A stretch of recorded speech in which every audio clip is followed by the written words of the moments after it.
Hey y'all, I'm Clayton Kinsey. I'm here at Dingfelder's with the Seattle Gents. We're here to show you an elegant, healthy meal for all y'all to make at home. I know everybody's been cooking more due to COVID, so let's get started. Today I'm going to show you guys how to prepare Spanish garlic soup and pan con tomate. We got our beautiful heirloom tomatoes, garlic, a nice baguette, of course paprika, some nice olive oil, some garlic that we caramelized. No Spanish dish can go without garlic. It's such a beautiful thing. Smash a few, and then slice it. Get all the surface area to be able to caramelize.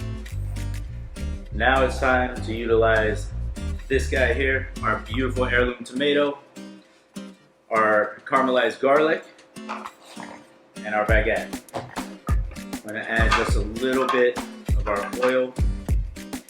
And this you want to be nice and crispy, nice and crunchy.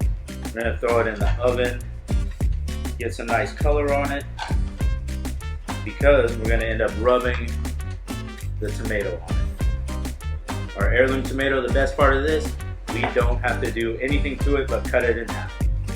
Beautiful. We got our bread out the oven. It's nice and toasted, beautiful. Now comes the easy, fun part. We're going to take our garlic. We're just going to spread it all along our bread. Don't be shy.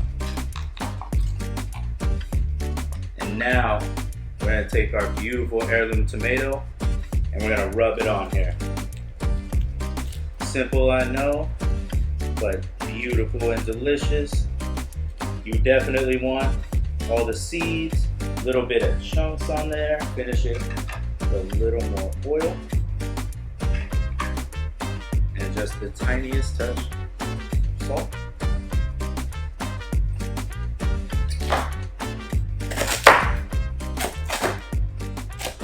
Gotta love that crunch.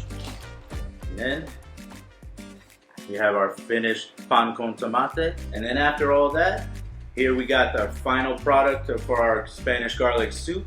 I poured the soup into the bowl. Now let's garnish. A little bit of nice olive oil. Just a touch of paprika. And then for the final little bit, just a little bit of fried parsley. Simple, elegant. And we have our final product here. We have our Spanish garlic soup and our pan con tomate. Enjoy, y'all.